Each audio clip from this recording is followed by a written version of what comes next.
2025 अच्छा साल होगा। अब इन्वेस्टमेंट का वक्त है। 29 ट्रिलियन रुपीस बैंक में डिपॉजिट हुए हैं। अब जब बैंक इंटरेस्ट 25% से कम होके 9% और 8% और 6% होगा तो ये यकीनन पैसे बाहर निकलेंगे। सो अब फेडरल गवर्नमेंट ने एक नया कानून लाने जा रही है। पाकिस्तान का नॉन फाइलर लंदन में प्रॉपर्टी खरीद सकता है, अमेरिका में खरीद सकता है, दुबई में खरीद सकता है, न्यूयॉर्क में खरीद सकता है। नहीं खरीद सकता तो पाकिस्तान में नहीं खरीद सकता। इन पाकिस्तानियों को यहीं पैसे लगाने दें और अगर ऐसी पॉलिसी करेंगे तो इतना नुकसान करेंगे, पाकिस्तान का इतना नुकसान करेंगे। अगर हमने अपनी सिर्फ पॉलिसी सही कर दी सो मुझे बहुत यकीन है कुछ पैसा दुबई से भी वापस आ जाएगा। 2025 आपके ख्याल में कैसा रहने वाला है? क्या इन्वेस्टमेंट के लिए बेहतरीन मौके हैं? 2025 मैं समझता हूँ अच्छा साल होगा और जिन लोगों ने अगर इन्वेस्टमेंट करनी है अब इन्वेस्टमेंट का वक्त है। अगर वो अब इन्वेस्टमेंट करेंगे तो अगले 6-8 महीने में उनको अच्छे रिटर्न मिलेंगे। एक इसमें बहुत बड़ा सवाल या निशान है। 29 ट्रिलियन रुपीस बैंक में डिपॉजिट हुए हैं। अब जब बैंक इंटरेस्ट 25% से कम होके 9% और 8% और 6% होगा तो ये यकीनन पैसे बाहर निकलेंगे और ये बाहर निकलेंगे तो मेरी ख्वाहिश है कि ये पाकिस्तान के पैसे हैं, पाकिस्तानियों के पैसे हैं और पाकिस्तान में लगने चाहिए। सबसे बड़ी इंडस्ट्री जहाँ पैसे लग सकते हैं, पाकिस्तान स्टॉक एक्सचेंज में टोटल कैपिटल इन्वेस्टमेंट है 9 ट्रिलियन रुपीस का, रियल स्टेट में है 90 ट्रिलियन रुपीस का। सो ये वो इंडस्ट्री है कि जहाँ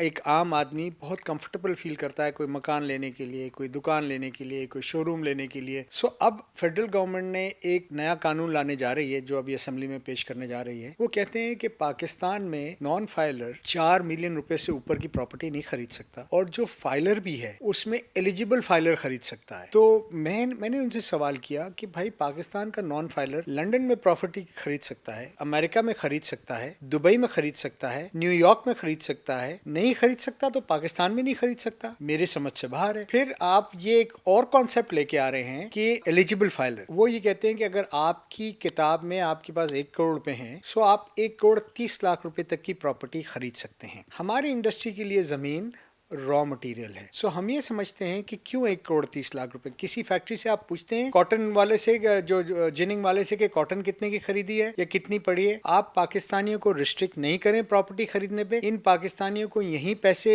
लगाने दें ताकि जब सिस्टम में पैसा आएगा, इकोनॉमिक एक्टिविटी होगी, एम्प्लॉयमेंट होगी। ये जो एलाइड इंडस्ट्री 30-40% पे चल रही है आज, ये जब 80% पे चलेंगी तो 2 ट्रिलियन रुपए का एडिशनल टैक्स आएगा। अगर हमने अपनी सिर्फ पॉलिसी सही कर दी सो मुझे बहुत यकीन है कुछ पैसा दुबई से भी वापस आ जाएगा, या कम से कम ये तो मैं 100% कह सकता हूँ दुबई जाना रुक जाएगा। इन 3 सालों में लोगों ने बहुत परेशानियां फेस की हैं। इस तरह नहीं करें कि ये पैसा निकले तो गोल्ड में लग जाए, ये पैसा निकले डॉलर में लग जाए, या ये पैसा निकल के दुबई की रियल एस्टेट पे लगे। खुदारा पाकिस्तानियों को पाकिस्तान में प्रॉपर्टी लेने दें, उनको इन्वेस्टमेंट करने दें, उनको नफा कमाने दें। आप जो कहते हैं कि वो फाइलर नहीं, द मोमेंट वो प्रॉपर्टी ट्रांसफर करेंगे आपके पास 236C का टैक्स आता है, आपके पास उसका सारा डेटा आता है, उसी वक्त आप उसको फाइलर बनाएं। पर मैं यहाँ बैठ के पोर्चुगल में तो ले सकता हूँ प्रॉपर्टी, मैं लंदन में ले सकता हूँ, लंदन का सबसे महंगा इलाका है मेफेयर, वहां ले सकता हूँ, न्यूयॉर्क में ले सकता हूँ। नहीं ले सकता तो पाकिस्तानी पाकिस्तान में नहीं ले सकता। तो ऐसी पॉलिसी नहीं करें और अगर ऐसी पॉलिसी करेंगे तो इतना नुकसान करेंगे पाकिस्तान का, इतना नुकसान करेंगे कि ये एक टर्निंग पॉइंट है जब इतना पैसा पाकिस्तान से निकलेगा, पाकिस्तान के बैंकों से, और कारोबार में आएगा। हर आदमी इंडस्ट्री नहीं लगा सकता। सिर्फ 3